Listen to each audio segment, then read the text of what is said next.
One big move could make waves for DJ Durkin.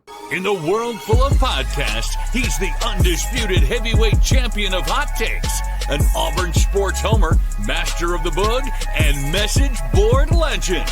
Get your buttons buttoned and your hats flattened because the Top Button Podcast is about to kick off. And you don't want to miss your courtside seat. Now, here's your host, Charlie Five. Yes, sir. We're back. It's another episode of the Top Button Podcast. I'm your host, Kyle Rush, a.k.a. Charlie Five, and we are ready to get after it. Happy Monday and happy day 2 of DJ Durkin as interim head coach. It's not even really been 24 hours, but when you listen to this, it could be. So you know what? Happy day 2. Today is the first big test of an interim head coach as you face the media. So today, he's obviously going to have his press conference. I don't know what they're going to do with Tiger Talk. Maybe he goes to Tiger Talk. I'm not 100% sure, but we'll see what happens there. Typically, I think on away games, they record in studio maybe. I can't remember. But regardless, it's a big media day. And I got an idea for DJ Durkin that would make huge waves, would send a big message, and I think would really fire this team up. We're going to talk about that. We're going to talk about Derrick Nix possibly calling plays, and is this an audition? Is this an audition for DJ Durkin as the head coach? Should it be viewed, these next 3 games, as an audition? We'll jump into that in just a second, but before we do that, let's give a quick shout-out to Rhoback.com. Use coupon code BARN20 to take 20% off your order, no matter what you like, whether you want just a regular old polo, you want to jazz it up with a crazy design, or you want some pullover stuff as it gets colder, some layering items. They got it all, and they even have Auburn licensed apparel as well. So check them out, show them some love, and save big. It's Rhoback.com. Look, when you're a head coach, especially when you're an interim coach, a lot of times you're trying to make a splash. You're trying to make something happen. You're pulling out all the stops. You're going to run trick plays. You're going to do all kind of crazy stuff to bottle up typically the emotional bump that you get when you make that switch. You've seen it across the country. Those first games, sorry, I got to chill. Those first games after a firing with an interim coach, it does seem like teams play at a little bit of a higher level.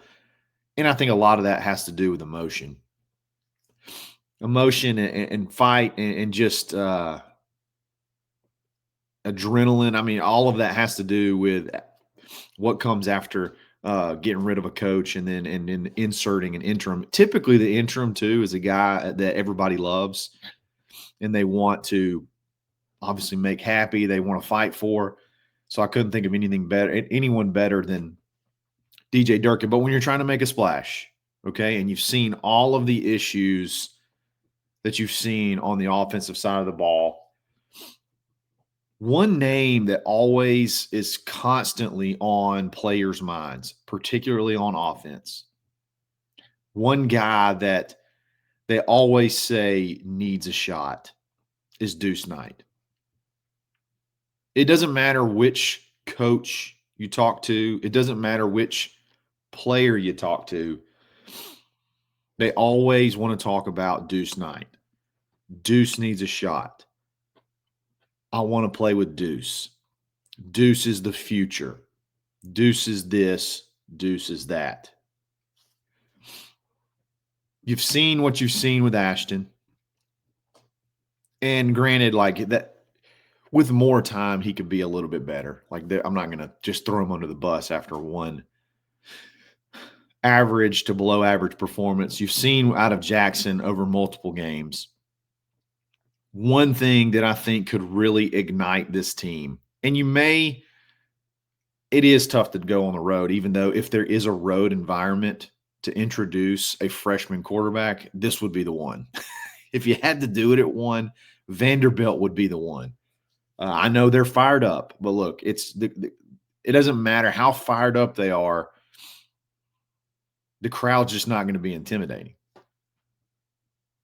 But if you want to get this team fired up, I think a big move right off the bat would be rolling with Deuce. Put him in there, get a game plan around him that he can execute, and get this team at a fever pitch of emotion. I think the defensive side would play at an even higher level. They're going to be fired up anyway. The offensive side of the ball seems to have always wanted Deuce from the beginning. Why not at this point in time? Why not? Does getting to a bowl game do you a ton of good? And that may be a whole nother discussion. Like if you think you can go beat Vanderbilt with one of the other guys, I don't know what you've seen so far that would lead you to believe that. If you think that could get you to a bowl game, is that really more valuable considering how many players will probably opt out? You don't even know what coaching staff there's going to be. Does it really do you that much good? I don't know. I don't quite know the answer to that. But what value could there be if you throw Deuce in there and then you catch a spark and you can point towards the future and you could really maybe build some momentum going towards those last two games against Mercer and Alabama at home? I think it would make headlines. I think it would make headlines. I think it would really, really ignite the fan base as a whole. I think it would, and I've already talked about how it would ignite the team. Deuce has got a lot of really good attributes from what little we've got to see him in practice. The arm is definitely there. We talk about I know people are going to point back to his first performance against Ball State, and Zach and I kind of went back and forth a little bit last night. Some, I think, feel like that was not necessarily the best opportunity to succeed going in with the 2s, 3s, and 4s, which when you're the third team quarterback and you're the third quarterback or I guess in that particular game, you would have been the second string quarterback.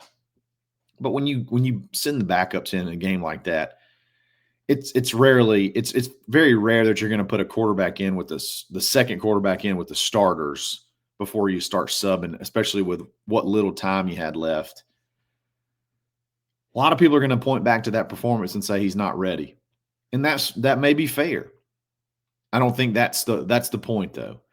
When you're that far down on the depth chart and you have very little game plan around you, those might be the results that you see. But if you have a full week with new faces, sort of, new ideas, sort of,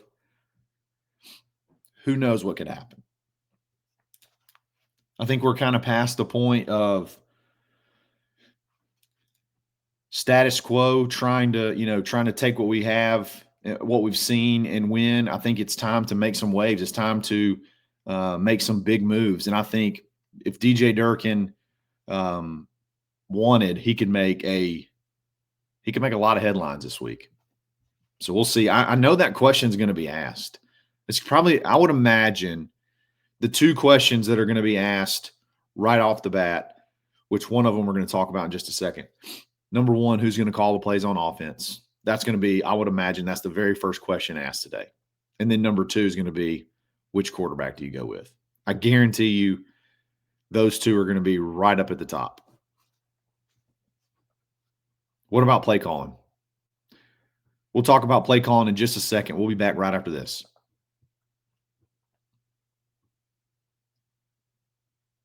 Who's going to call plays? That seems to be the question that a lot of people asked as in regards to, should you get rid of Hugh Freeze midseason or not? Should you move on because do you really have an experienced play caller that you could turn to do anything on offense?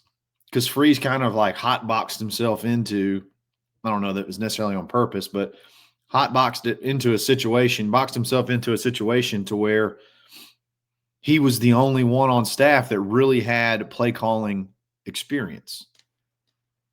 Again, I don't know. I don't think that was necessarily by design or anything to make him, bulletproof or whatever, but that's the situation that you were in. But it came to the point when you can only score 3 points off of an interception that puts you in scoring range against one of the worst defenses in the country. There's really nothing else you can do to get lower. Like, that would have been a shutout. We would have been shut out against Kentucky had Elijah Melendez not picked that pass off. Okay? So, like, what can you do? What can you do to make that worse, I guess? Just get shut out. I mean, if you get shut out, you were already going to get shut out against Kentucky. I'm going to call that game a shutout because it was a shutout offensively. So you look at the staff. I can see where I probably would have thought Ken Austin would have been the guy you turn to, just because I think he does have some play calling experience. But also, I can totally understand if you go with Derrick Nix, which seems to be the rumor. We'll find out today for sure. But it seems like you're probably going to roll with Derrick Nix. And look, Derrick Nix has been a coach for a very, very long time. He's been a position coach for a very long time. He has not, as far as I know, been in a situation where he's been a primary play caller, but he's been around a lot of really good offensive coaches. Okay, obviously he was on Lane Kiffin's staff for a very long time. No matter what you think about Hugh Freeze offensively, essentially, other than Auburn, he's been an incredible offensive coach. He coached with him at Ole Miss. Then he's just been around the SEC a lot. He's been around really good coaching. Okay? So the idea that he may have an idea of how to put a game plan together and then actually call the plays is not far-fetched. I do think he had a lot of input on play calling. I think he had a lot of input on as far as advice, as far as they called him the first down play caller, collaborative play calling, I guess. So he and Kent put the game plan together, and then Hugh called the plays on game day. So at least he has an idea of how to put a game plan together. The difference will be when you're in that game and you're not signaling, you're not giving your advice, you're calling a play. That's what's going to be different. That's what's going to be interesting to see. And I think he can do a really good job. I mean, look, he's a really smart guy. I know his calling card has been recruiting, but he's also had some really good players of the position that he coached develop into really good players. Why? He's coached wide receivers. He's coached running backs. He's coached tight ends. He's basically coached every skill position along the offensive side of the ball. And he's had players, again, end up being really good players that have even gone on into the NFL. So it's not like he's just a hired gun to go out and recruit. The guy knows football. And he's got some really fun toys to play with. I'd love to have a press conference after they name Nix, or if they name Nix the play caller, or they say he's going to be the primary play caller. It'd be fun to have a press conference with him. Just ask what are his philosophies. I know you can't do an overhaul in a week. You're going to have to take bits and pieces from what you've been doing and then obviously craft something that could work on Saturdays. I know he's a Mississippi guy. He may have that relationship with Deuce that makes him, want to kind of roll with him too. Nix may make the call on who the quarterback is. Ultimately, that's going to go through DJ Durkin, but there's a lot of factors in play that are going to be really fun to see play out. Wouldn't shock me to see if Ken Austin's named the guy, I still think it's going to be Nix. Wouldn't shock me if maybe Jesse Stone got a chance to call plays. Really sharp, up and coming guys. Work with Kirby Smart. Look up his resume. He's your assistant quarterbacks coach. I mean, there are some places you could turn, but I think ultimately it goes to Derrick Nix, and it's going to be really, really fun to see how that plays out. I can't wait to see what happens. Hopefully we get to see practice tomorrow too. Like, we got the media guide for the week, and really the media availability for the week, and really only were told about the availability for the press conference today, and then the rest of the details will be released at a future date. Obviously we get to go to practice on Tuesdays, and that would be fun to watch maybe the difference in the setup, if there is anything noticeable. But yeah, I think it'll be Derrick Nix, and he has a shot to do something special. He has a shot to do something big for his career. I mean, look, he's only 45 years old, and he hasn't been able to crack into a play calling spot yet. I mean, if he can put something together, because the thing is, you don't have to be anything other than just average with this defense. If the defense doesn't take a step back with Durkin being in the head role, they're going to put Vanderbilt in absolute hell, the defense. They did it last year. You just couldn't get any offensive production. If they can just be average, maybe not even average, if you can just be slightly below average, you really do have a shot to win this game on Saturday. Is this an audition? Should this be viewed as an audition for DJ Durkin?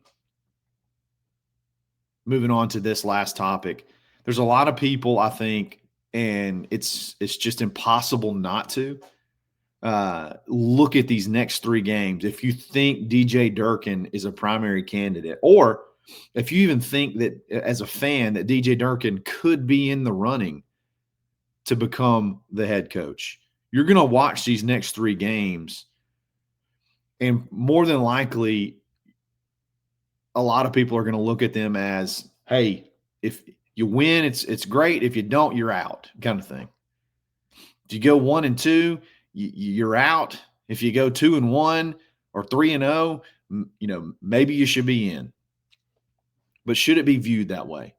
And I don't know that it's a yes and a no. Okay, I don't think the record should be an audition. Okay, because at the end of the day, you have an offensive mess on obviously the offensive side of the ball. You've had some issues at quarterback. I think there's some question marks on some of the staff on the offensive side that just maybe haven't really progressed their position groups. You've got an offensive line that's got issues. You got a couple of injuries in the wide receiver room. You got a pretty good running back room that I think is finally going to be pretty healthy. I wish we would have saw Darrell Robinson on Saturday, but we didn't. Maybe this is the game where you kind of start putting him in. You did see Omar, which was great. But you just got an offense in flux, okay? And, you can't forget that because you're about to go play a really good defense in Vanderbilt. And then, obviously, you got to play Alabama, who's really good. So let's not forget – let's make sure we don't forget that the offense is an issue, okay? So to think that DJ Durkin's going to be able to fix all of that in 1 week, I think is short-sighted at best, ignorant at worst. Okay, so I don't want to look at offensive production, or I don't want to look at the results on the scoreboard or the record be his sealing his fate if you can't win some of these games as far as being in the running to be the head coach. It doesn't work. And also, I mean, I guess I don't want to judge him if he goes 1-2, But if he were to go 2-1 or 3-0, to me, that's just remarkable that he could pull that off. But I know how fans are, and I know that it's going to be pretty impossible to not look at it like, okay, he's the head coach. He's got all the tools in the tool belt now. And if he can't get it done, then that's an indictment on the future. He wouldn't be able to get it done in the future. I guess that's what I'm trying to say. Don't expect the world to change. Don't expect the world to change in 1 week. It's just really tough, man. It's really tough. I know there's been some interim bumps, but I think there's probably a whole lot more examples of disasters than there are, teams getting better. So obviously I like DJ Durkin. I want him to be in the running. And I think a lot of the players want the same thing. He means a lot to those guys, and you could see the outpouring of love from both sides of the ball, and then from even recruits as far as DJ Durkin goes. So will this be an audition? In some ways, yes. Should it be? I don't think so. Even with wins. Wins would be awesome. But you're going to probably going to be talking about a ton of new staff, a ton of new philosophies, new structuring, probably on the field and off the field. So it's really hard to take a 3-game sample size and say, this is it. This is all you got. Especially when you look at the product he's put on the field for the last 2 years.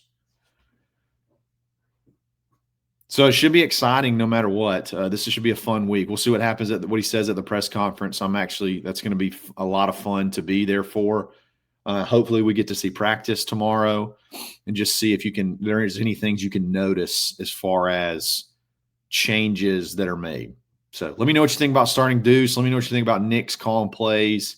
And should this be an audition? Should it be? You got 3 games.